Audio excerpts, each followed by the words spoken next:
માત્ર ને માત્ર જે સાંભળનારા વ્યક્તિઓ છે એને જે પ્રિય લાગે એવી જ વાતો કરનારા બન્યા છે. વિપ્રાદિન સેવકાન મત્વા મન્યમાનાતિ જમ પ્રભુ. અને માત્ર ભક્તા જ નહીં, જે યજમાન છે પણ કેવા બની ગયા છે. વિપ્રાદિન સેવકા, જે બ્રાહ્મણ છે બ્રાહ્મણને પોતાનો સેવક નોકર સમજે છે. એ ગોર બાપા આમ આવજો, એ ગોર બાપા તમે આમ કરો. અને ખાસ લગ્ન સમયે આમાં બતાવેલું છે કે બ્રાહ્મણ છે બ્રાહ્મણને બ્રાહ્મણ તરીકે નથી પૂજતા, પણ જાણે કેમ પૈસાનો એક સેવક રાખ્યો હોય. આ વસ્તુ સમજવા જેવી છે.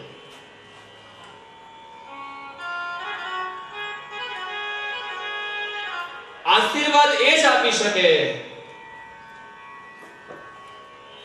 કે જે મનથી પ્રફુલ્લિત હોય.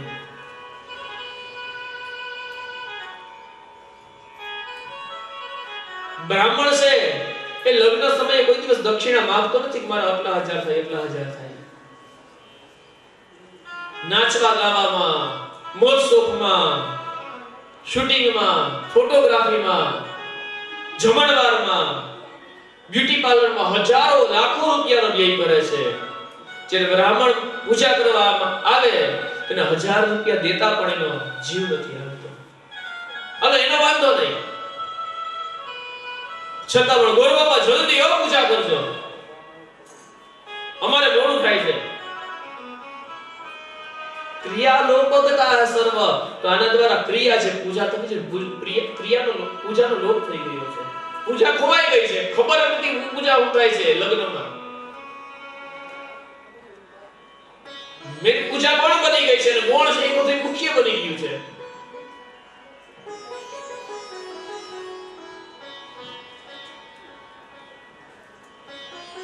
બતાવે છે કોઈ વાર બ્રાહ્મણને 2-5-10 મિનિટ ક્યારેક મોડું થયું હોય ને એ ગોર બાપા અત્યારે લાગી હોય અમે હવાના 7 વાગ્યાના વાટ જોઈએ છે, અત્યારે શૂટિંગ વાળા આવી ગયા, ફોટોગ્રાફર આવી ગયા, આ બીજા બધા હગાવાલા આવી ગયા, તમે ઠેક 7:15 કરી દીધા છે. આમ હોય રાડું પાડે. અને જે બીજા દિવસે પૂજા હોય ને 8 વાગ્યાની બદલે ગોર બાપા 7:30 આવ્યો, ગોર બાપા કલાક એક બે જોજી વાર લાગશે તૈયાર થવાનું. બ્યુટી પાર્લરમાં બેન ગઈ છે ને તો કઈ નતો નહીં. ક્રિયા લોકો મૂર્ત છે એનો મહત્વ નથી રહેતું. કમૂર્તમાં લગ્ન થાય પછી શું થાય? સાચું કઈ કે આપણા હિન્દુ શાસ્ત્રમાં છે મુહૂર્ત છે ને બહુ મોટો મહિમા છે મુહૂર્તનો. એક એક ક્ષણ છે બહુ ગૂઢ એનો અર્થ બતાવે છે.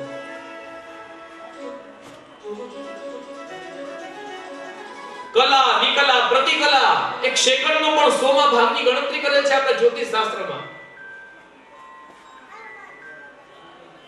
પણ મુહૂર્ત છે એને ખોઈ અને જે અયોગ્ય સમયે જો કરવામાં આવે પછી તકલીફ જ પડે. તો માત્ર ને માત્ર ધનના લોભથી, ધનના મદથી બ્રાહ્મણને કે એ ગોર બાપા તમે આવીને આમ કરો, તમે આમ કરો આજ્ઞા આપે તો એ ગોર બાપા બ્રાહ્મણ નથી, એ તમારો નોકર છે. અને નોકર તમને કઈ આશીર્વાદ આપે તો કોઈ દિવસ ફળે નહીં. બ્રાહ્મણ પાસેથી આશીર્વાદ લેવા હોય તો વિનમ્ર બનવું પડે. સંતો પાસેથી સાંભળેલું છે કે બ્રાહ્મણનો દીકરો હોય, અહીંયા બધા બ્રાહ્મણો બેઠા છે તો કહેવાનું મન થાય કે બ્રાહ્મણનો દીકરો કોઈ વૃદ્ધ હોય, યુવા હોય, છોડને નાનો બ્રાહ્મણનો દીકરો પણ હોય અને એ ખાલી કોઈ પણ વ્યક્તિ હોય, કોઈ પણ જ્ઞાતિ હોય, જાતિ હોય, ધર્મ હોય, ખાલી ત્યાં 2 ઘડી માટે જઈને આવી જાય ને તો પણ એનો ઉદ્ધાર થઈ જાય. એટલો મહિમા છે બ્રાહ્મણનો. પણ એ કેવો બ્રાહ્મણ કે ભગવાન શિવની પૂજા કરનાર, ત્રિકાળ સંધ્યા કરનાર હોય તો. બાકી જન્મના જાય એ શુદ્ર સંસ્કાર ખાલી જન્મથી બ્રાહ્મણના કુળમાં જન્મ થઈ ગયો નહીં, પણ પોતાના બ્રાહ્મણના ધર્મને કર્મને છૂટી ગયો છે. એ બ્રાહ્મણ પણ પૂજનીય નથી.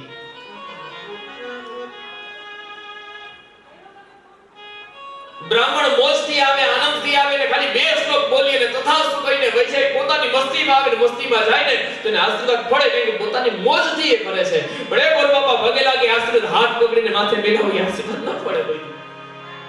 પોતાની મસ્તીથી મોજથી છે રહેવામાં આવે. તો બતાવે છે કે યજમાન છે પણ કેવા થઈ ગયા છે?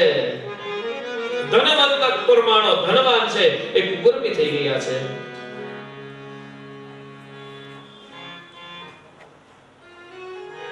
જે ચારે ચાર વર્ણ છે એનું નિરૂપણ કરે છે.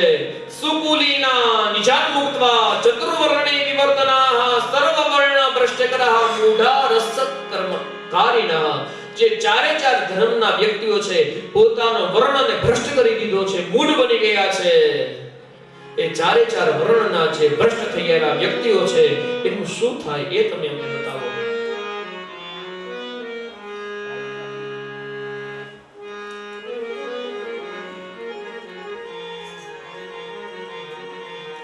જે બ્રાહ્મણ થઈને વેપાર કરશે, બ્રાહ્મણ નહીં પણ વૈશ્ય છે. જે બ્રાહ્મણ થઈ અને જે યુદ્ધ કરે છે, બ્રાહ્મણ છે જન્મથી પણ કર્મથી ક્ષત્રિય છે. અને જે બ્રાહ્મણ થઈ અને બીજાની સેવા ચાકરી કરે છે એ બ્રાહ્મણ જન્મથી છે પણ કર્મથી શૂદ્ર છે. અને જે તપોનિષ્ઠ છે, જે ત્રિકાળ સંધ્યા કરે છે, પોતાના ધર્મના જે 6 અંગો છે એનું પાલન કરે છે એને બ્રહ્મ બ્રાહ્મણ જાણવો. તો જે પોતાના કર્મને છૂટી ગયો છે આવા બ્રાહ્મણની ક્ષત્રિય, વૈશ્ય, શૂદ્ર એ બધાની શું ગતિ થાય તો બતાવે છે. ખાલી પુરુષો નહીં, સ્ત્રી માટે પણ આમાં ઉલ્લેખ કરે છે. સ્ત્રિયશ્ચ પ્રાયસો ભ્રષ્ટા ભર્તૃહત્યાનકારિકાઃ શ્વસુરદ્રોહકારિણ્યો નિર્ભયા. જે સ્ત્રી છે, સ્ત્રીએ પોતાની પતિની આજ્ઞાનું પાલન નથી કરતી, પોતાના સાસુ સસરા છે એનો દ્રોહ કરે છે, નિર્ભય બની ગઈ છે, મલિન બની ગઈ છે, એ સ્ત્રી છે એની કઈ ગતિ થાય એનો મતલબ અહીંયા બતાવે છે. સ્ત્રીઓએ પતિની આજ્ઞાનું પાલન કરવું, સાસુ સસરા છે, વડીલ છે એની સેવા કરવી.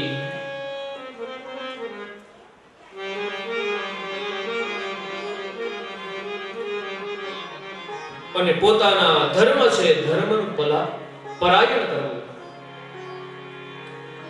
અને ત્યારબાદ સંતાનોની પણ આમાં વાત કરી છે. તનયા માત્ર વિગ્રહસ્ય ભક્તિહીના દુરાશયા અવિદ્યા પાઠાન્યદ્યમ રોગગ્રસ્ત દેહકા.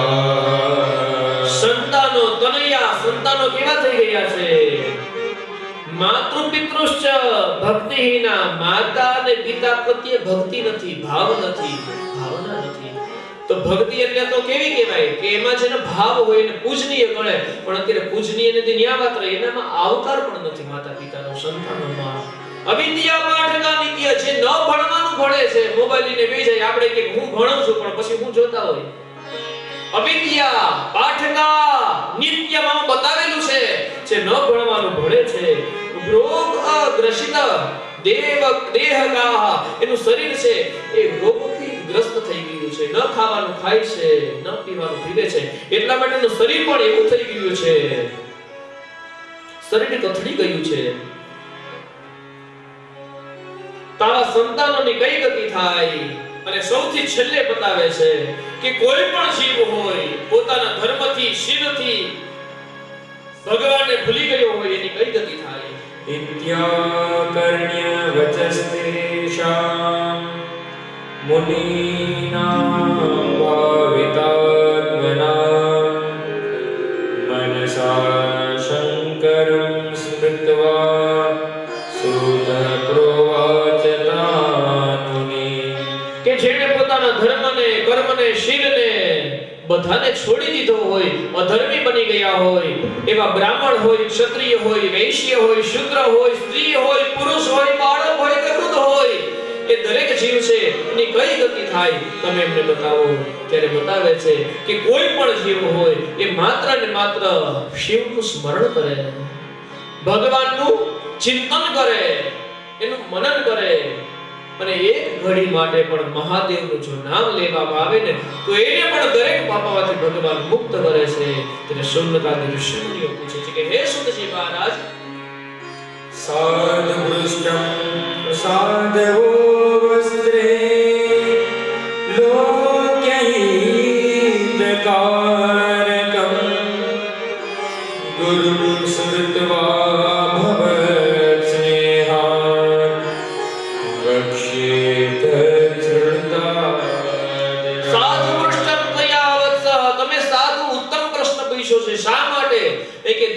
કળિયુગનો મનુષ્ય છે એને જ્યાં સુધી સારો સંગ નથી મળતો ત્યાં સુધી એ પણ કુમરમગમાં ચાલે છે, પણ જ્યારે એને આવો પ્રશ્ન થાય ત્યારે ખબર પડે કે અમારે કઈ રીતે ચાલવું. કારણ કે બધાયને ખબર નથી, કારણ કે પોતાના જે વિસ્તારમાં રહેતા હોય એ વિસ્તારમાં આજુબાજુમાં પડોશમાં જેવું વાતાવરણ હોય ને એવા વ્યક્તિ બને છે. એની પાસે સારું વાતાવરણ નથી ને સારું જ્ઞાન નથી, તો એને આવો પ્રશ્ન કર્યો એટલે એને ખબર પડે, એને જ્ઞાન મળે. એટલે સાધુ પૃષ્ઠમ, તમે જે ઉત્તમ પ્રશ્ન કર્યો છે એના બદલામાં હું તમને ઇતિહાસ બતાવું છું, એના દ્વારા દરેક જીવને એક જ્ઞાન થાય. એટલે બતાવે છે કે એ હું તમને વૃત્તાંત બતાવું છું કે આવો કોઈ પાપી હોય, દુરાચારી હોય, કામી હોય, રોગી હોય, દંભી હોય અને સદા પાપમાં ગ્રસ્ત હોય ને એવો જીવ પણ ભગવાનને મળી શકે છે. તેનું વૃત્તાંત છે એ શૌનકાદ ઋષિમુનિઓને સુતજી મહારાજ બતાવે છે કે સમુદ્ર કિનારે બાસ્કલ નગર છે એની વાત કરે છે. સમુદ્ર નિકટે દેશે ગ્રામ્ય બાસ્કલ સન્નગર વસંતે યત્ર પાપિષ્ઠા વેદધર્મોજિતા જના. સમુદ્ર કિનારે એક બાસ્કલ નામનું નગર છે અને યત્ર વસંતિ પાપિષ્ઠા, એ નગરમાં રહેનારા બધાય વ્યક્તિ પાપિષ્ઠ હતા. બધાય કેવા હતા? આળસુ હતા. એ કેમ બતાવેલ છે કે સમુદ્ર છે, સમુદ્રના કે આ શિવ મહાપુરાણ છે, એ કથા છે ને, એ કથામાં ભરપૂર વિજ્ઞાન ભરેલું છે. આમાં બતાવેલ છે કે સમુદ્ર કિનારે વ્યક્તિઓ રહેલા છે એ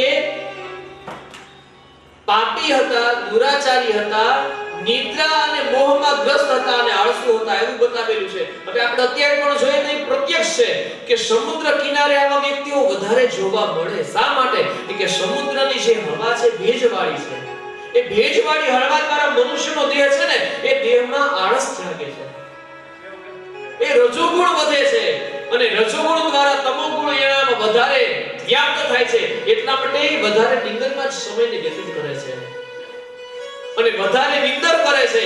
એટલા માટે એનું મન છે, મનમાં સારા વિચારો નથી આવતા, સારા વિચારો નથી આવતા, એટલા માટે એ કુમાર્ગમાં લગે છે, કુમાર્ગમાં. અને એનું બીજું કારણ કે સમુદ્ર કિનારે રહે છે, એટલે સમુદ્ર કિનારે સારી વનસ્પતિ છે, ઔષધિઓ છે, એ પણ કાઈ નથી મળતું. તો સમુદ્રના કિનારે રહે છે એટલા માટે સમુદ્રમાં જે જીવ છે એ જીવની હિંસા કરીને ખાય છે, એટલે તામસી વૃત્તિ થઈ જાય છે.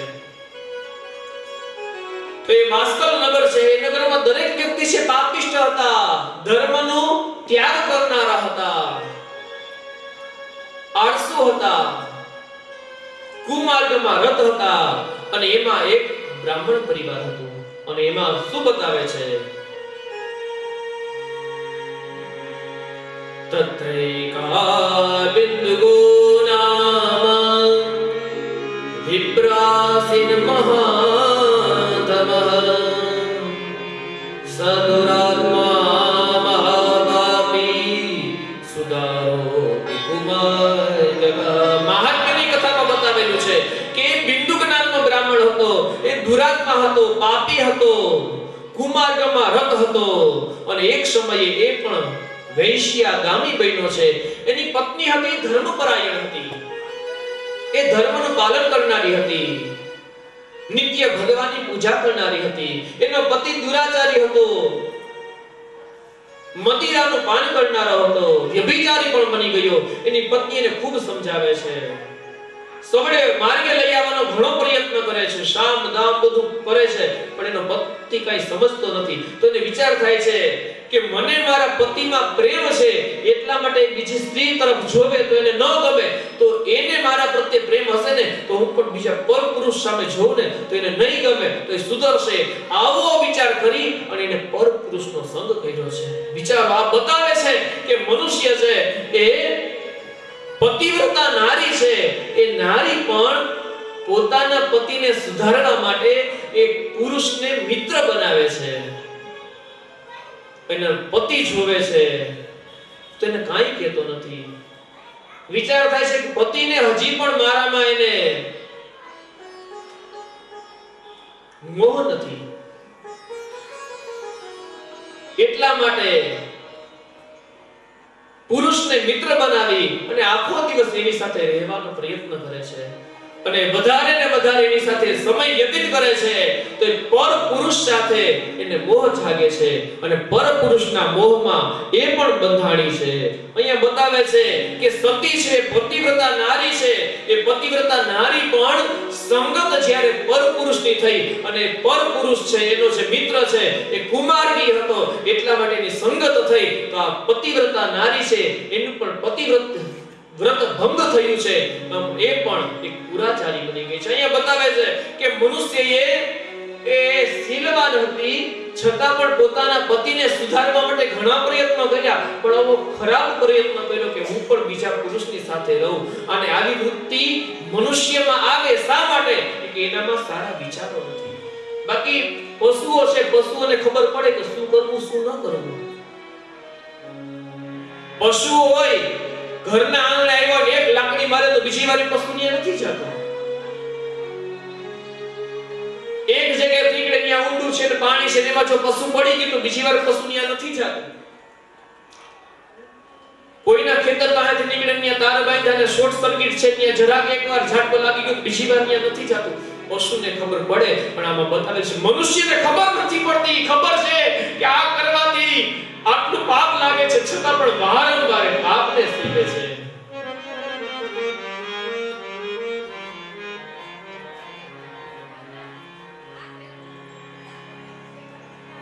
અને એનું કારણ મનુષ્યની સંગત થઈ ગઈ છે.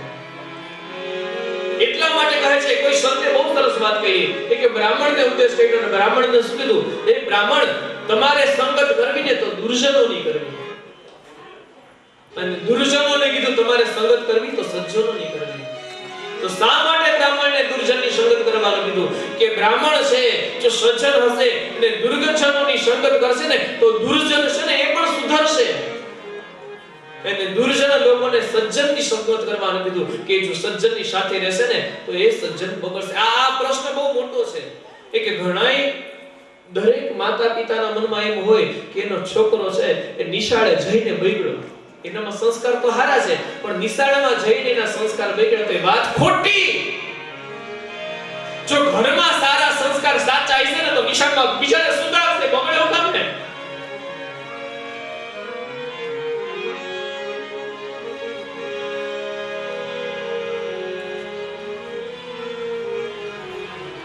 નાગ છે ચંદન વિશ્વ્યાપત નહીં લપટે રહે ભુજંગ. નાગ છે ભુજંગ છે એ ચંદનના ઝાડવાને લપટાઈને આખો દી પડ્યો રહે છે તો એને શીતળતા મળે પણ ચંદનનું ઝાડવું કોઈ દી 20 વાર બન્યું છે નથી બન્યું. તો આપણા સંતાનો છે એમાં પૂર્ણ રીતે જો સંસ્કારો સારા આપ્યા છે ને તો બીજાને જઈને સુધારશે પણ જો બીજે જઈને બગડે તો સમજવું આપણે એના સંસ્કાર દેવામાં થોડી ખામી રહી ગઈ છે.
સંગત કરવામાં આવે તો સંગત દ્વારા મનુષ્ય સુધરે છે, બગડે છે.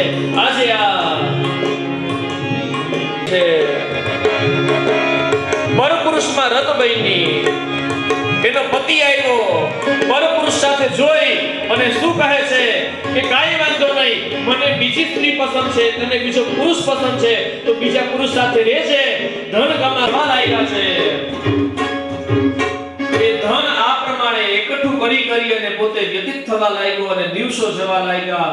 એ જે બ્રાહ્મણ છે એ મરી ગયો અને ઘોર પિશાચ બન્યો છે. એની પત્ની જે હતી ચંચુલા એ પોતાના પુત્રો સાથે રહે છે અને એક સમયે જ્યારે વૃદ્ધાવસ્થા આવે છે ત્યારે પોતાના સંતાનો સાથે ગોકર્ણ તીર્થ ક્ષેત્રમાં ગઈ છે અને ત્યાં ગઈ. એ સમયે ત્યાં તીર્થ ક્ષેત્રમાં ભગવાન શિવ મહાપુરાણની કથા ચાલતી હતી અને શિવ મહાપુરાણની જે મારે શું કરવું ખૂબ ડરે છે.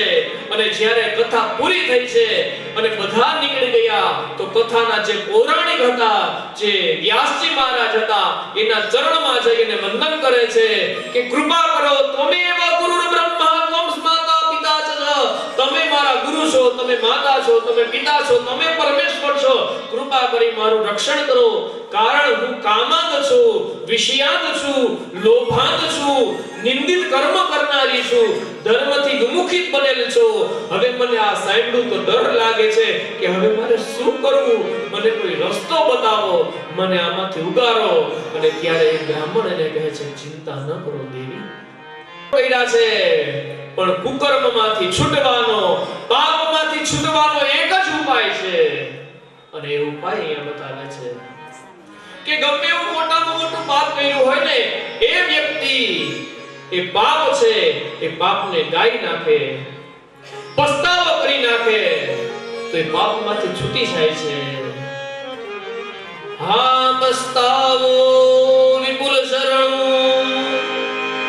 ઉતર્યું સ્વર્ગ પરથી, પાપી તેમાં ડૂબકી દઈને પુણ્યશાળી બને છે. હા પસ્તાવો વિપુલ શરણ ઉતર્યું સ્વર્ગ પરથી, કે પસ્તાવા રૂપું ઝરણું છે સ્વર્ગમાંથી ઉતર્યું છે, જેમાં ડૂબકી બાળી જાય ને તેમાંથી પવિત્ર થઈ જાય છે.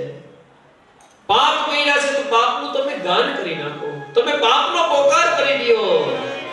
જે જેસલ જાડેજા કથા છે, પાપ તારું પ્રકાશ જાડેજા ધર્મ તારો સંભાળ. આપણા પાપ છે, પાપ ગાઈ નાખવાથી ધોવાઈ જાય છે પાપ, પણ આપણે ઊંધું કરીએ છીએ. આમાં બધું બતાવે કે આજ સવારે જ કથા થોડી મોડી થઈ ગઈ. એક શ્લોક આપણે સમજાવીએ ને કથાની સાચી મજા એ છે શ્લોક ઉપરથી સમજતા છે, મૂળ કથા સમજીએ. પણ સમય ઓછો છે, ટૂંકમાં સમજે કે એ ખ્યાલ છે કે વ્યક્તિ પાપ કરે છે તો કોઈથી કોઈ કહેતો નથી, કોઈથી કોઈનું ખોટું થઈ જાય તો દરેક વ્યક્તિ ડરે છે, કોઈને કહેતો નથી. પણ સારું કર્મ કરે તો 10 વાર વધારીને કહે. કોઈને 10 રૂપિયાનું દાન આપે તો 10 જ રે બેમાં 10 રૂપિયા આપ્યા હોત 10 જગ્યાએ ટીંગરો પીડે. અને કોઈનું ખોટું કરે તો છુપાવે છે. આમાં બતાવે છે કે પાપ છે એ ગાઈ નાખો તો પણ ધોવાય, ને પુણ્ય છે એ પણ ગાઈ નાખો એ પણ ધોવાય. તો બતાવે છે કે પાપને ગાવા ને પુણ્ય કોઈ દિવસ ન ગાવા. એટલા માટે ગુપ્ત દાનનો મહિમા છે. ઘણા સેવા કરે છે, કોઈને ખબર પણ નથી પડવા દેતા કેવી સેવા કરે છે. અહીંયા આપણે શાંતિથી સરસ મજાના એસી હોલમાં બેઠા છીએ, સરસ મજાના ગાદલા ને ટેકા ને સોફા ને ખુરશી ને આનંદથી બેઠા છીએ. સરસ મજાના દ્વાદશ જ્યોતિર્લિંગ બનાવીને દર્શન કરીને આપણે મનને પ્રફુલ્લિત કરીએ છીએ, પણ એની પાછળ કેટલો ભોગ આપ્યો છે. ઘણા એ આખી રાત જાગીને મહેનત કરતા હોય છે, ત્યારે આપણે આ બધું મળે છે. પણ એ કોઈ કહે છે કે અમે કરીએ તો તમે આપણો કોઈ બોલ્યું નથી બોલતા કે એ જ સાચી છે. આજે ચંચુલા છે, એ ચંચુલાએ પસ્તાવો કર્યો અને કહે છે કે મને આ પાપમાંથી ઉગારો. ત્યારે બ્રાહ્મણ કહે છે કે તું શિવ મહાપુરાણ કથાનું શ્રવણ કર, એના દ્વારા ભગવાન તને મુક્તિ અપાવશે. એ શિવ મહાપુરાણ છે એ કથાનું શ્રવણ કરે છે, પોતે ભસ્મને ધારણ કરી છે, રુદ્રાક્ષ ધારણ કરી છે અને મોઢામાં શિવ નામ ધારણ કર્યું છે. આ ત્રણ વસ્તુ જેની પાસે હોય ને એને યમનો ડર પણ નથી લેતો. આજે દુષ્ટ હતી એ પાવન બની છે, પવિત્ર બની છે અને જ્યારે અંત સમય આવ્યો ત્યારે ભગવાન શિવના દૂતો એને શિવ લોકમાં લઈ ગયા અને માં પાર્વતી છે એ પાર્વતીની સખી બનાવી છે ચંચુલાને. પાર્વતીજીની ખૂબ ચંચુલાએ સેવા કરી. હે દેવી, હે ભગવતી, હો તે પાપી હતું, દુરાચારી હતી, છતાં પણ માત્ર શિવ નામથી મને તમે તમારી સખી બનાવી છે. અને વારંવાર માં પાર્વતીની ખૂબ સેવા કરે છે. ખાવા પીવાની કાઈ ભાન નથી રહેતી, ખૂબ સેવા કરે છે. ખબર છે પૂર્વમાં ખૂબ પાપ કર્યા હતા અને ખૂબ સેવા કરી. માં પાર્વતી પ્રસન્ન થયા અને કહે છે કે હે ચંચુલા, હું તારા પર પ્રસન્ન થઈ છું, બોલ તારે કઈ ઈચ્છા હોય તો. ત્યારે ચંચુલા કહે છે કે હે દેવી, જો તમે પ્રસન્ન થયા હોય ને તો મને તો તમારો શિવલોક મળી ગયો, પણ મારો પતિ છે એ પતિએ ખૂબ કુકર્મ કર્યા છે, એને કઈ ગતિ મળી છે, એને પણ મુક્તિ અપાવો. ત્યારે ભગવતીએ આંખ બંધ કરી અને કીધું હે ચંચુલા, એને ખૂબ પાપ કર્યા હતા ને તો નરકમાં જઈને પાપની યાતનાઓ ભોગવી અને અત્યારે વિંધ્યાચલ પર્વત પર પિશાચ બન્યો છે.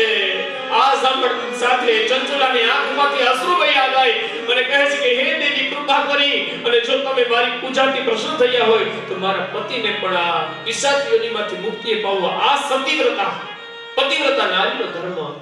એના પતિ એટલા અત્યાચારો કર્યા હતા છતાં પણ અત્યારે પણ એના પતિનું જ વિચારે છે. આ પત્નીનો ધર્મ. અને ત્યારે માં પાર્વતીએ ભગવાન શિવનો ગણ છે તુંબુર એને આજ્ઞા કરી કે હે તુંબુર, તમે જાઓ અને વિંધ્યાચલ પર્વતમાં જે પિશાચ ભટકે છે એને તમે શિવ મહાપુરાણનું શ્રવણ કરાવો. તુંબુરો આવ્યા છે અને વિંધ્યાચલ પર્વતમાં દેવતાઓને ઋષિઓને ખબર પડી કે શિવ મહાપુરાણ સંભળાવવા ભગવાન શિવનો ગણ તુંબુરો આવે છે તો બધા ત્યાં બિરાજમાન થઈ ગયા કથા શ્રવણ કરવા માટે. પણ જેના માટે કઈ રીતિ હતી એ બેહતો નથી, કારણ કે પિશાચ છે એ ભટકે છે ચારે બાજુ, બેસતો નથી. ખબર છે કે જો અહીંયા બેહી તો પાપ ધોવાઈ જાય, તો પિશાચ એનામાં છે ને નથી બેહવા દેતો. અહીંયા આ વસ્તુ સમજવા જેવી છે કે બીજા બધા આવ્યા પણ જેના માટે હતું એ જ નહોતા. હવે આપણે લૌકિક ઉપર જઈએ, આવું બને. આપણે ઘરમાં નાની એવી સત્યનારાયણ ભગવાનની કથા કરતા હોય, બીજી કઈ પૂજા પાઠ કરતા હોય કે યજ્ઞ કરતા હોય કે આવી મોટી મોટી કથાનું આયોજન કરતા હોય તો મેન જે કરતા હરતા છે ને એ જ ક્યાં ને ક્યાં ભટકતા હોય. બીજા બધા તો સાંભળે, આનંદ લે, પણ એને જ મોકો ન મળે. કાલે આપણે વાત કરી કે કોઈ પણ વસ્તુ કરીએ ને તો એ જાણી જોઈને સમજીને કરીએ. અહીંયા બતાવે છે કે બિંદુ હતો ને, સોરી, જે બ્રાહ્મણ હતો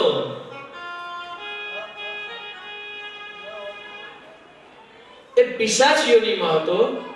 એ બેસી અને કથા શ્રવણ નહોતો કરી શકતો અને માં પાર્વતીએ આજ્ઞા કરી તુંબુરુને કે તમારે એને કથા શ્રવણ કરવાની છે. જો કથા શ્રવણ કરશે ને તો એને મુક્તિ મળશે.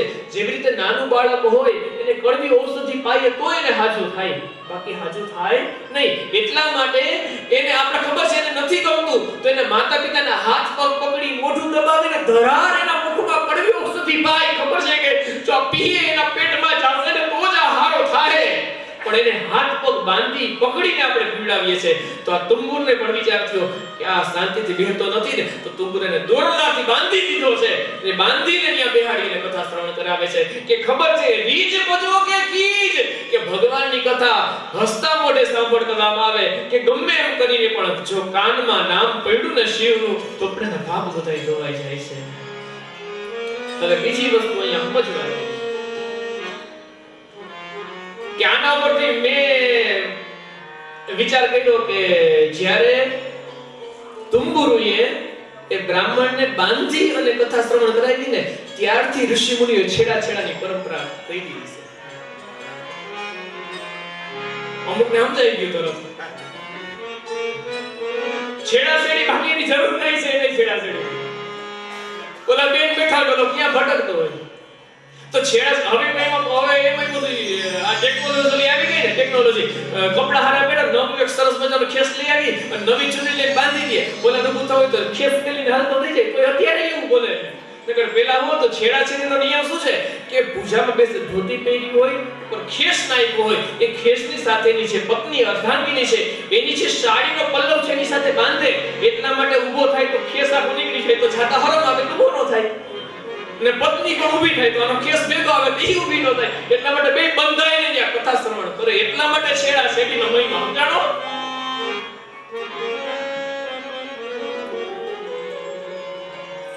એટલા માટે છેડા છેડી બાંધે કે ઓલો બાંધેલો હોય ને તો બેહીને સાંભળે તો પત્ની વિચાર કરે કે મારી ઘરે એનું પણ કલ્યાણ થાય.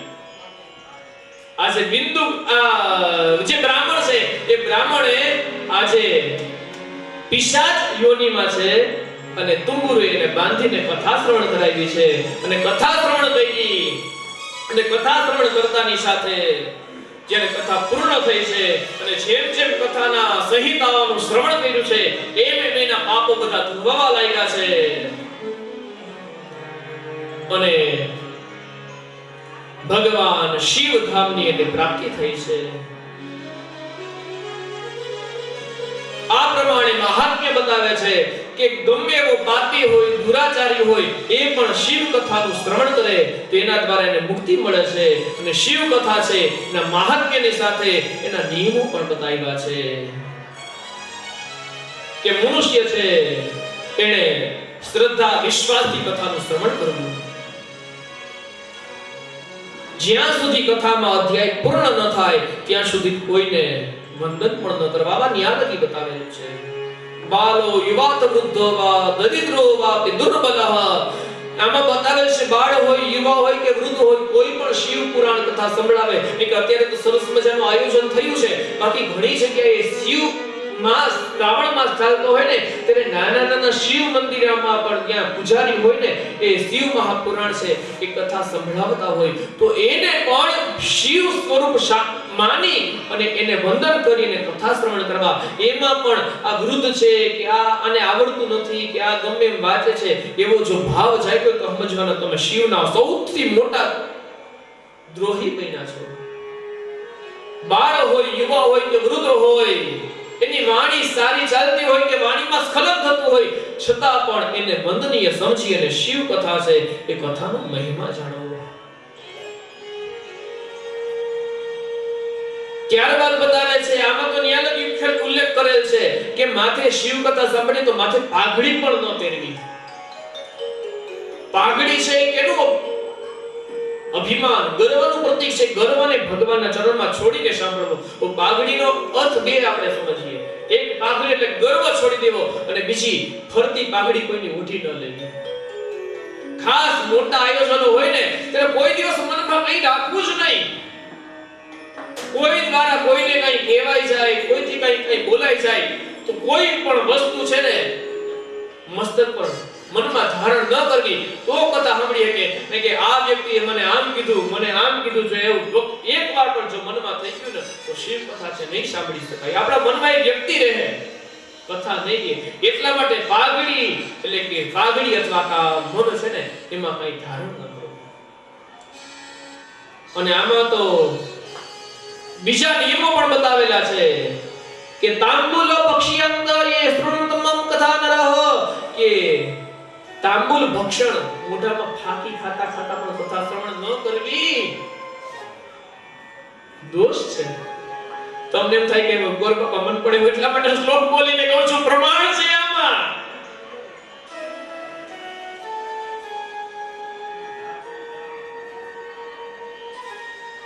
પેલા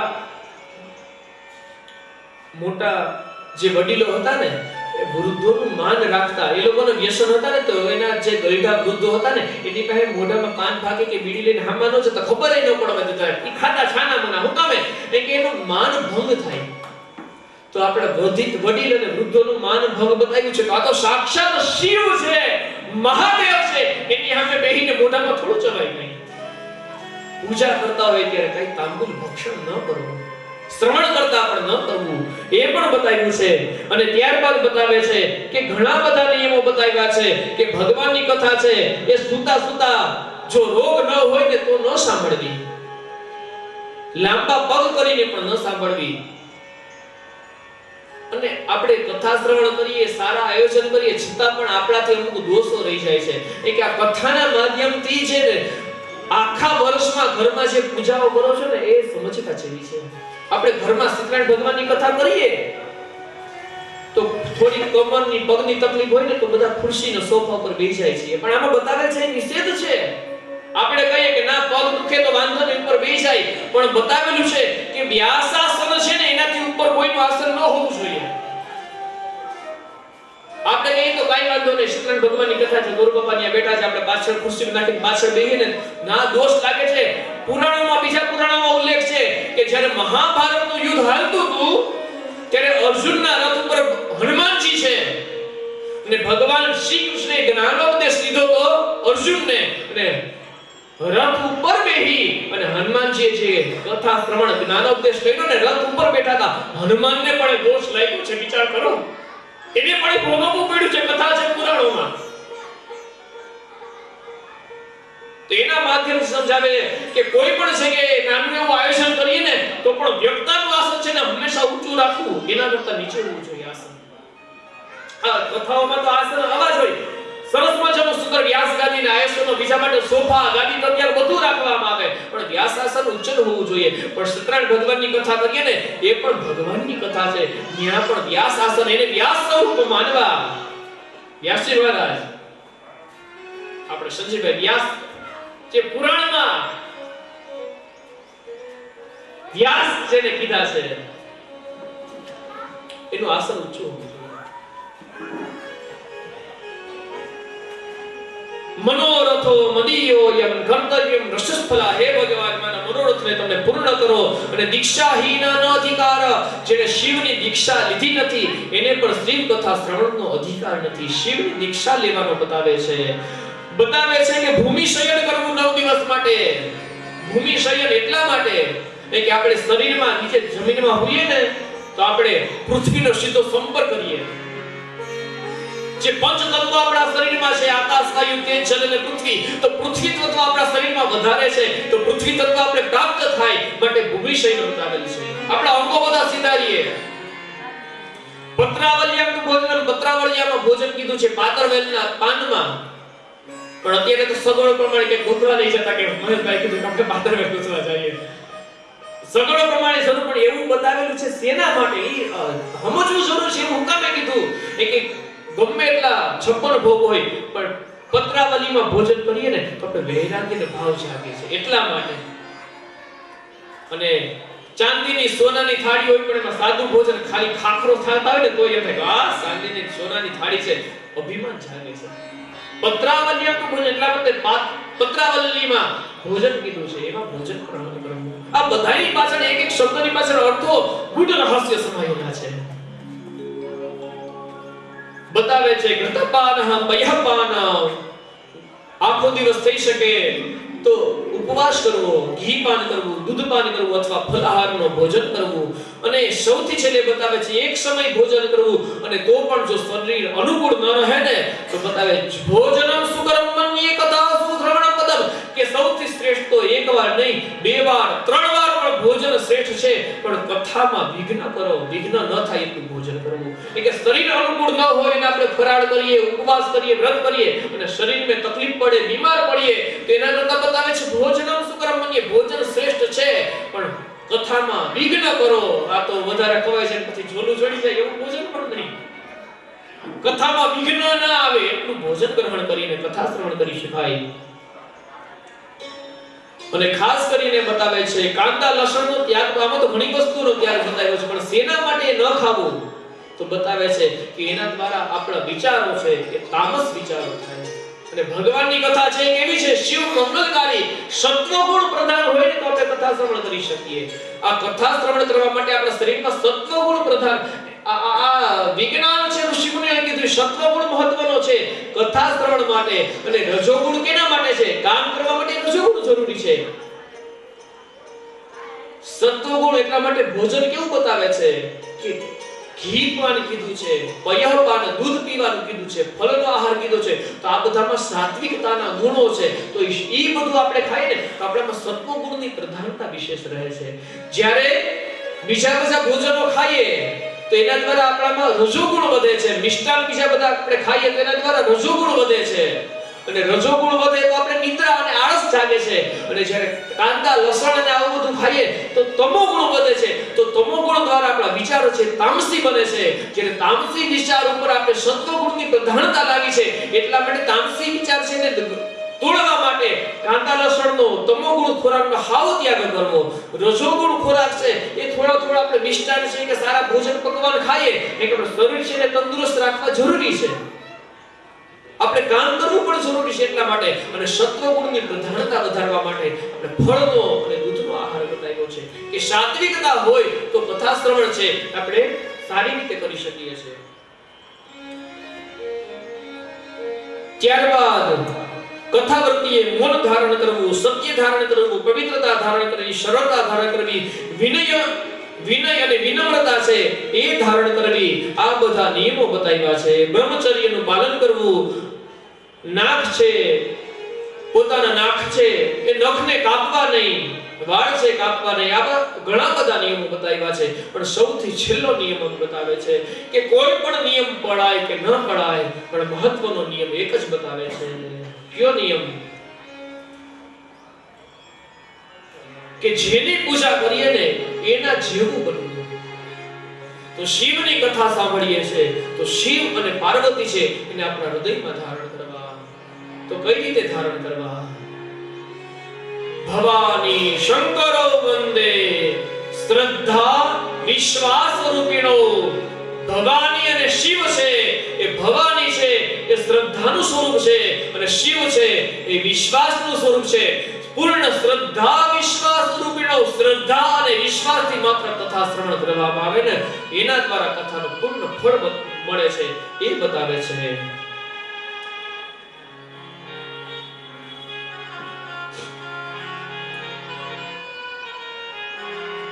અને શિવ કથા જ્યાં પણ થતી હોય છે ત્યાં અન્ય શાસ્ત્રો ત્યાં લગી જ પોતે વિવાદ કરે છે.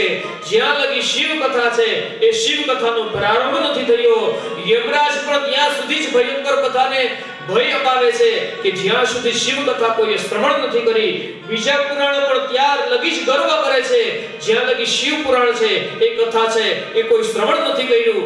બીજા બધા તીર્થો પણ ત્યાં લગી જ વિવાદ કરે છે જ્યાં સુધી શિવ કથા છે એ શ્રવણ નથી થઈ. બીજા બધા મંત્રો છે એ મંત્રો પણ કહે છે કે આ મંત્ર શ્રેષ્ઠ, આ મંત્ર શ્રેષ્ઠ, પણ બીજા બધા મંત્રો પણ ત્યાં લગી નિરર્થક છે જ્યાં લગી શિવ કથા છે એનું શ્રવણ નથી થયું. પૃથ્વી પર જેટલા પણ તીર્થક્ષેત્રો છે એ તીર્થક્ષેત્ર ત્યાં લગી જ પોતાનું મહત્વ ધરાવે છે કે જ્યાં લગી શિવ કથા છે એનું શ્રવણ નથી થયું. બધા દાન છે, પીઠ છે, દેવતાઓ છે એ બધાનો મહિમા ત્યાં લગી જ છે કે જ્યાં લગી શિવ કથા છે એ શિવ કથાનું શ્રવણ નથી થયું. એનો મતલબ બતાવે છે કે યજ્ઞ, દાન, તપ, જપ, તીર્થ આ બધાથી શ્રેષ્ઠ અને બધા કરતા ચડિયાતોને ઉપરનું સ્થાન હોય તો શિવ મહાપુરાણનું છે એ મહિમા બતાવે છે.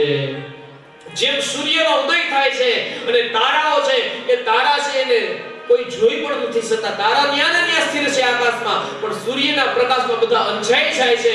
જેમ સિંહો સંદાદુર્ગાયવા, જેમ સિંહની ગર્જના થાય છે જંગલમાં અને મૃગલાઓ અને મોટા મોટા દિગ્ગજ હાથીઓ પણ પલાયનો થઈ જાય છે, ને જેમ જ્યાં શિવ મહાપુરાણ કથાનો એક પણ શ્લોક ગાવામાં આવે છે તો ત્યાંથી મોટા મોટા પાપો છે પણ દૂર દૂર સુધી ભાગ્યા જાય છે. આ શિવ મહાપુરાણનો મહિમા બતાવે છે. માત્ર અર્ધ શ્લોક સાંભળવામાં આવે એના દ્વારા પણ મુક્તિ મળે છે. તથા વિદસ્ય માન્યમ પક્ષી ચિત્તો નગા ચિત્તમાધાય શ્રુત વ્યાસેનોક્તમ પુરા. જે ચતુર્દશીના દિવસે આ વ્રત કરી કથા શ્રવણ કરે છે એને ઉત્તમ ગતિ મળે છે. જે ઉપવાસ કરીને 14ના દિવસે વ્રત કરે છે એને પરમ ગતિ મળે છે. અને જે માત્ર શિવ કથાનું શ્રવણ કરે છે એને ગાયત્રીના પુરસ્ચરણના ફળની પ્રાપ્તિ થાય છે.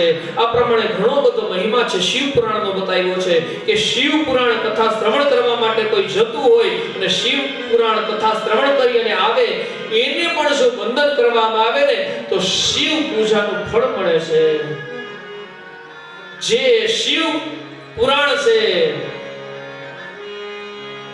એની કથા બિલ્વ વૃક્ષની નીચે સાંભળે છે તો કૈલાસમાં કથા સાંભળ્યાનું પુણ્ય મળે છે. જે શિવ મહાપુરાણ પઠન કરતા બ્રાહ્મણોને જમાડે છે અને દરેક પિતૃઓ છે એને શિવ લોકની પ્રાપ્તિ થાય છે. જે નિત્ય શ્લોકનો પાઠ કરે છે એને પરમ ગતિ મળે છે. જે નિત્ય માત્ર અર્થનું વાંચન કરે છે એ પુણ્યાત્મા બને છે.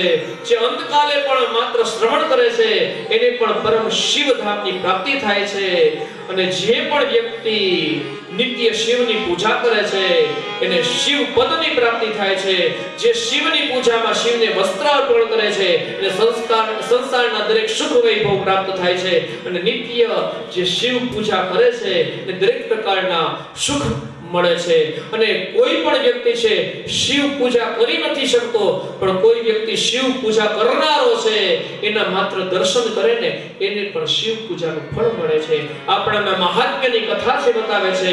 અને મહાત્મ્યની કથા સાંભળી ને ભગવાન શિવ મહાપુરાણની પ્રથમ સંહિતા છે વિદ્યેશ્વર સંહિતા, એમાં આપણે પ્રવેશ કરીએ.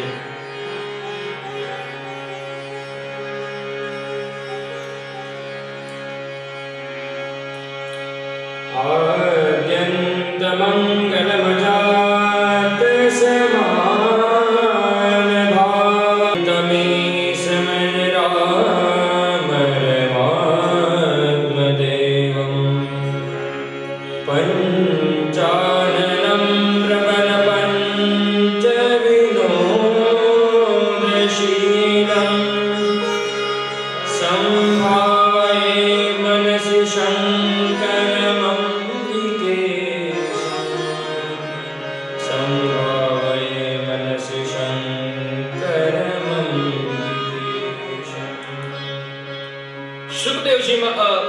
સુતજી મહારાજ પાલન પોષણ સંહાર અનુગ્રહ અને ભગવાનનો તિરોભાવ છે, આ પંચ ભાવ છે એના દ્વારા ભગવાન એને મુક્તિ અપાવે છે. જ્યારે પૂર્વમાં ઋષિમુનિઓ છે એના મનમાં વાદ વિવાદ થાય છે, આ કથા શ્રવણ ક્યાં કરવી, કઈ કથા શ્રવણ કરવી, કઈ જગ્યાએ કરવી, કેના દ્વારા કરવી અને શું શ્રેષ્ઠ છે, કોનું પૂજન કરવું, કોનું અર્ચન કરવું. એટલે બધા દેવતાઓ છે બ્રહ્માજી પાસે ગયા અને ત્યારે બ્રહ્મા બતાવે છે કે શ્રેષ્ઠ ક્ષેત્ર કયું છે, ધર્મ ક્ષેત્ર મહાક્ષેત્ર, કે મહાન ધર્મ ક્ષેત્ર છે એ બતાવે છે. કે ધર્મ ક્ષેત્રના કિનારે બેસી અને શિવ મહાપુરાણ ગ્રંથ છે એનો મહિમા બતાવે છે. કે પ્રયાગરાજ છે ત્યાં બેસી શૌનકાદિ ઋષિમુનિઓને શિવ મહાપુરાણ છે એનો મહિમા બતાવે છે. ત્યારબાદ શૌનકાદિ ઋષિમુનિઓ પૂછે છે કે શિવ મહાપુરાણ છે એ મહાપુરાણમાં કોનો મહિમા બતાવ્યો છે, એ મહાપુરાણના કેટલા શ્લોકો છે, કેટલા સંહિતાઓ છે. ત્યારે સુતજી મહારાજ બતાવે છે કે પૂર્વમાં ભગવાન આદિ નિયંતા નારાયણ મહાદેવ છે એના દ્વારા પોતાના મુખેથી 1 કરોડ શ્લોકોનું ગાન કરવામાં આવેલું હતું. ઋષિમુનિઓ વિચાર કરે છે કે 1 કરોડ શ્લોક તો કોઈ પણ વ્યક્તિ છે શ્રવણ નહીં કરી શકે, પઠન નહીં કરી શકે, એટલા માટે એનો સંક્ષેપ કરી અને 1 લાખ શ્લોક બનાવવામાં આવ્યા છે. અને 1 લાખ શ્લોક પણ વ્યાસજી મહારાજ છે એને 1 લાખ શ્લોક છે એનું પણ સંક્ષેપ કરી માત્ર 24000 શ્લોકો દ્વારા આ ગ્રંથની રચના કરી છે. પૂર્વમાં 12 સંહિતા હતી અને 12 સંહિતામાંથી જે 24000 શ્લોક દ્વારા 7 સંહિતા છે એ સંહિતામાં આ શિવ મહાપુરાણ ગ્રંથ બતાવેલું છે. અને કહે છે કે પૂર્વમાં જે સંહિતાઓ હતી એમાંથી વિદ્યેશ્વર સંહિતા છે એમાં 10000 શ્લોક છે, રુદ્ર સંહિતા છે એમાં 8000 શ્લોક છે, જે ગણપતિ સંહિતા છે એમાં 8000 શ્લોક છે, ઉમા સંહિતામાં 8000 શ્લોક છે, એકાદશ રુદ્ર સંહિતા છે એમાં 13000 શ્લોક છે, ધર્મ સંહિતા છે એમાં 12000 શ્લોક છે, સતરુદ્ર સંહિતા છે એમાં 3000 શ્લોક છે, કોટી રુદ્ર સંહિતા છે એમાં 9000 શ્લોક છે, સહસ્ત્ર કોટી રુદ્ર સંહિતા છે એમાં 11000 શ્લોક છે, અને વાયુ સંહિતા છે એમાં 10000 શ્લોક છે, અને સૌથી છેલ્લે કૈલાસ સંહિતા છે એમાં 6000 શ્લોકો છે. આ બધી સંહિતા છે એમાં સતરુદ્ર સંહિતા, કોટી સંહિતા, રુદ્ર સંહિતા, ગણપતિ સંહિતા, ઉમા સંહિતા, એ બધી સંહિતાઓને ભેગી કરી અને 7 સંહિતાઓ બનાવી છે.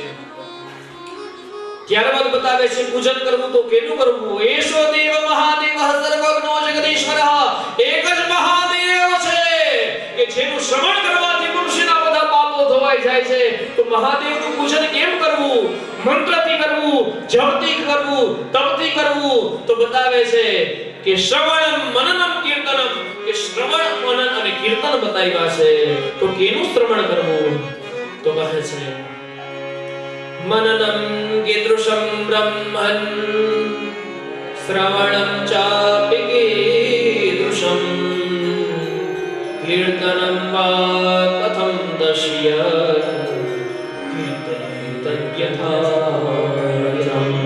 ભગવાનનું શ્રવણ કઈ રીતે કરવું, એનું કીર્તન કઈ રીતે કરવું, એનું મનન કઈ રીતે કરવું? ત્યારે બ્રહ્માજી ખુદ બતાવે છે કે ભગવાનનું શ્રવણ કરવું તો કથા શ્રવણ દ્વારા મનુષ્ય છે એના ભગવાન પાપ ધોવે છે. તો શ્રવણ કરતા સમયે મનુષ્યએ પોતાની જે શ્રોત્રેન્દ્રિય છે એના દ્વારા માત્ર ભગવાનની કથા શ્રવણ સાંભળવી નહીં. શ્રવણ એટલે ખાલી સાંભળવું નહીં, પણ મનમાં ઉતારવું.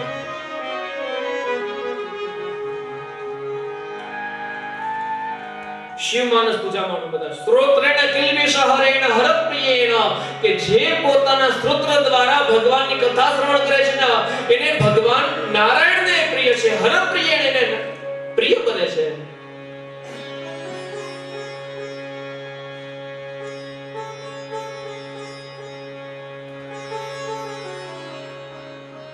ભગવાનની કથા શ્રવણ કરવી તો શ્રદ્ધાથી શ્રવણ કરવું. અને કીર્તન કેમ કરવું? કંચન અને કીર્તિની માયા છોડીને કીર્તન કરવું. માત્ર લોભવશ ધનવશ નહીં, ઈચ્છાથી નહીં, કીર્તન કરવું તો ત્યાગ ભાવનાથી ભગવાનનું કીર્તન કરવું. અને મનન કીદૃશમ કુર્યાત, ભગવાનનું મનન કઈ રીતે કરવું? તો જગતનું વિસ્મરણ થઈ જાય એવું જો શિવનું સ્મરણ થાય ને એ સ્મરણ એ મનન છે, શ્રેષ્ઠ બતાવ્યું છે. કે જે સમયે શિવનું સ્મરણ કરતા હોય તો બાજુમાં જગતમાં શું થાય છે કઈ ભાન ન હોય, આવું જ્યારે શિવનું સ્મરણ થાય ને એ સ્મરણને ઉત્તમ કીધું છે. જે શ્રીમદ ભાગવત મહાપુરાણની કથામાં આવે છે કે એકાદશ સ્કંદમાં ગુરુદત્તના 24 ગુરુ છે, એમાંથી એકને ગુરુદત્તે ગુરુ બનાવ્યો. કોને? તો જે એક બાણ બનાવનારો હતો, એ બાણ બનાવતો હતો અને બાજુમાંથી રાજાનો આખી અંબાડી રથ નીકળી ગયો, રાજાની આખી જે સવારી નીકળી ગઈ, પણ એને ખબર નથી, ઢોલ વાજિંત્રો વાગતા હતા છતાં પણ એને કઈ ખબર નથી, એવો મશગુલ પોતે બાણ બનાવવામાં હતો. આવું વ્યક્તિ છે એ પોતે શિવ કથા શ્રવણ કરે, ભગવાનનું મનન કરે અથવા શિવ નામ જપ કરે ત્યારે એવો મશગુલ બની જાય કે બાજુમાં શું થાય છે કઈ ભાન ન રહે. એવું જ્યારે જગતનું વિસ્મરણ થાય અને એવું ભગવાનનું સ્મરણ થાય ને તો એને ઉત્તમ ભગવાનનું સ્મરણ બતાવ્યું છે. બાકી ભગવાનનું નામ લેતા હોય ને આપણું મન ક્યાં ભટકતું હોય તો કહે છે કે આપણું મન ભટકે છે. તેને કંઈક બધાનો એક જ મોટો પ્રશ્ન કે આપણું મન ભટકે છે કે મનને સ્થિર કેમ કરવું? તો જેવી રીતે આપણે ઉપરના માળે પાણી ખાલી થઈ ગયું હોય ટાંકીમાં, પાણી ચડાવવું હોય તો યંત્રની જરૂર પડે. મોટર ચાલુ કરીએ, યંત્ર છે એ પાણીને ઉપર પહોંચાડે, પણ પાણીને આપણે નીચે જવા દેવું હોય તો ખાલી ઢોળ એટલે નીચે જ જવાનું છે, જ્યાં ઢાળ હશે ત્યાં નીચે જશે. એની જેમ આપણું મનને પણ પાણી જેવું કીધું છે. એ હલકી વસ્તુ તરફ વહી જાય, પણ જેને ઉપર લઈ જવું હોય ને તો મંત્રની જરૂર છે. જેમ પાણીને ઉપર ચડાવવા યંત્રની જરૂર છે, એમ આપણા મનને ઉપર ચડાવવા માટે મંત્રની જરૂર છે. તો મંત્ર કયો? તો શિવ મંત્ર બતાવે છે કે શિવ મંત્રનું સ્મરણ કરવું. અને મંત્ર સ્મરણ કરવો તો કેમ કરવો? તો સતત અને સતત શિવ મંત્ર સ્મરણ કરવામાં આવે તો એ મંત્ર જાપ મંત્રને વિશ્વાસા, મંત્રમાં જો દ્રઢ વિશ્વાસ હોય, ગુરુના આપેલ વિશ્વાસ મંત્રમાં પૂર્ણ ભરોસો હોય અને એ દ્રઢ વિશ્વાસ અને ભરોસાથી મંત્ર જપ કરવામાં આવે ને તો પોતાનું મન છે મન સ્થિર થાય છે. અને મન સ્થિર ન થાય તો મૂંઝાવું નહીં. એટલા માટે માળા બતાવી છે. માળા કેના માટે છે? કે કોઈ પણ વ્યક્તિ મંત્ર જપ કરે પણ એનું મન બધે ભાટકે, એટલા માટે માળા આપી છે કે માળા દ્વારા પોતાના મનને એને સ્થિર કરે, કે મણકા ધીરે ધીરે ફેરવે અને મણકામાં પોતાના ચિત્તને ચોંટાડતા ચિત્ત છે પરમેશ્વરમાં છેવટે ચોંટી જાય. એટલા માટે માળા છે. બાકી મંત્ર ગણવાની જરૂર નથી, ગણવા તો ઉપર બેઠો છે કે આજે એક માળા ગણી, કાલે બે માળા ગણી, એ આપણે ગણવાની જરૂર નથી. બેંકમાં પૈસા જમા કરવા જઈએ તો આપણે ન ગણીએ, ઓલો આફેડો ગણી લે કેશિયર, તો આ તો ઉપરવાળાની બેંક બેઠી છે, ત્યાં આપણે મંત્ર ગણવાની જરૂર નથી, એ ગણે છે. પણ આ તો આપણા મનને સ્થિર કરવા માટે માળા રાખી છે. આપણું મન છે એ માળા દ્વારા સ્થિર કરીએ. એક પારો, બીજો પારો, શિવ ઓમ નમઃ શિવાય, ઓમ નમઃ શિવાય મંત્ર જપ કરતા કરતા પારો ફેરવીએ, અને એ મંત્ર જપ કરતા કરતા એક આદા મંત્રમાં પણ આપણું ચિત્ત છે જો પરમેશ્વરમાં લાગી ગયું ને, તો હજારો માળાની પણ જરૂર નથી, માત્ર એક જ નામ. એટલા માટે કહે છે કે હજારો નામ દ્વારા ભગવાનની રચના એટલા માટે છે કે હજારો નામની બદલે એક નામ પણ જો હૃદય કમળથી લેવામાં આવે, આ નામનો મહિમા બતાવે છે. તો કહે છે કે નામના મહિમા દ્વારા ભગવાનનું યજન કરીએ. પણ કેવા ભગવાનની પૂજા કરવી? શિવ તત્વ કેવું છે? શિવનું સ્વરૂપ કેવું છે? કીદૃશમ શિવમ યજેત, કેવા શિવની પૂજા કરીએ? ત્યારે બતાવે છે સુતજી મહારાજ શોનકાદી ઋષિમુનિઓને બતાવે છે કે પૂર્વમાં ભગવાન શિવ દ્વારા જ આખી સૃષ્ટિ છે એ સૃષ્ટિની રચના થઈ હતી. ભગવાન શિવની ઈચ્છાથી 24 તત્વો બન્યા. આત્મા નામનું 25મું તત્વ આવ્યું. નારાયણની નાભિકર્ણમાંથી બ્રહ્માની ઉત્પત્તિ થઈ. બ્રહ્માજીએ ભગવાન શિવની આજ્ઞાથી તપ કર્યું હતું અને બ્રહ્માજીના મનમાં અભિમાન જાગ્યું. એક સમયે બ્રહ્માજી નીકળ્યા, સામેથી વિષ્ણુને આવતા જોવે છે, અને બ્રહ્મા વિષ્ણુને જોઈ અને પૂછે છે, વત્સ વિષ્ણુ મહામાન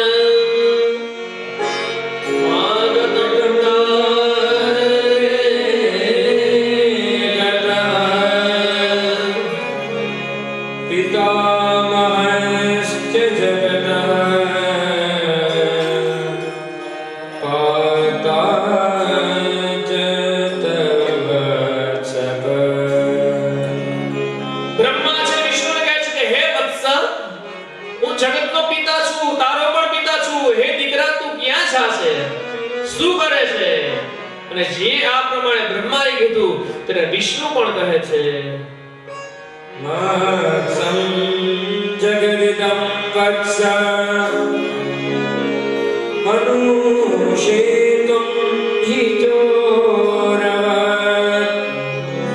મન્નાભી કમલાજાત પુત્રસ્ત્વં ભાષસે યથા.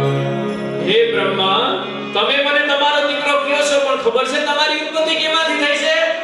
મન્નાભી કમલે, તમે તમારી નાભી કમળમાંથી તમે પ્રગટ થયા છો, એટલા માટે હું તમારો પિતા ને તમે માતા પુત્ર થયા.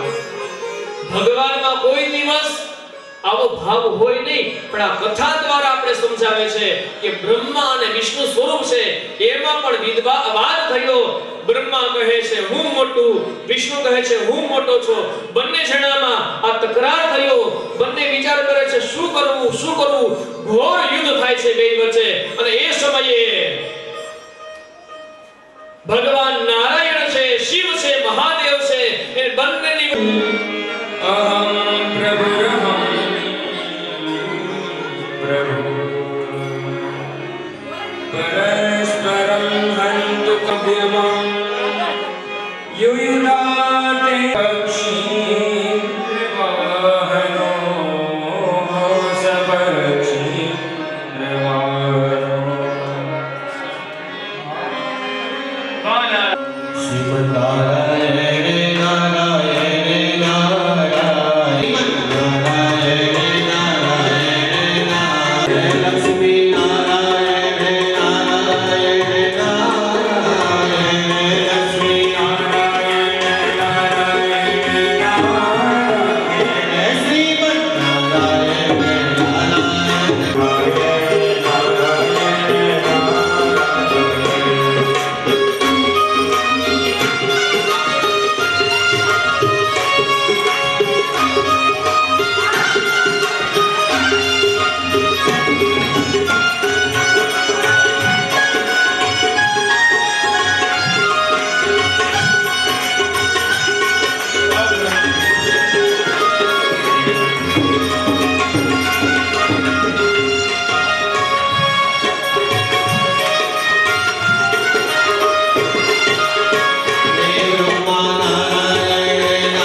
દ્વેષ થાય છે તે ભગવાન શિવ છે એ સમયે સમસ્વરૂપે વચ્ચે પ્રગટ થયા બ્રહ્મા કહે છે એક કામ કરીએ કે આ સમ છે એનો છેડો છે ખોટી આવે ને એ વરાહનું સ્વરૂપ ધારણ કરી અને પાતાળ તરફ જાય છે ઘણા વર્ષો સુધી જાય છે પણ એનો અંત નથી મળતો અને ઉપરથી એક ફૂલ પડ્યું અને ફૂલને જોવે છે અને બ્રહ્મા કહે છે તું કોણ છે ત્યારે કહે છે કે હું ઉપરથી પડ્યો છું વર્ષોથી નીચે આવું છું પણ મને ખબર નથી હું કોણ છું તો કહે છે એક કામ કરજે કે વિષ્ણુ સાથે મારો દ્વેષ થયો છે તું કહેજે કે બ્રહ્મા છે ને એના જે કમ છે એનો છેડો જોઈને આવ્યા છે તું ખોટી સાક્ષી પૂરજે અને એને હા પાડી અને એ સમયે છેડો જોઈ લીધો છે જે અસત્ય ઉચ્ચારણ કર્યું એ સમયે સ્તંભમાંથી ભગવાન શિવ પ્રગટ થયા છે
ભગવાન નારાયણ સત્યનું વાસણ કર્યું હતું એટલા માટે સૌથી પ્રિય દેવ માણસો દરેક જીવ છે એ તમારું સ્મરણ કરશે તમારી પૂજા કરશે અને આકાર સ્વરૂપ છોડી નિરાકાર લિંગ સ્વરૂપ પ્રગટ કર્યું છે અને એ દિવસ હતો એ દિવસ બતાવે છે શિવરાત્રિનો દિવસ અને એ દિવસે જે શિવની પૂજા કરે છે તે પરમધામની પ્રાપ્તિ કરે છે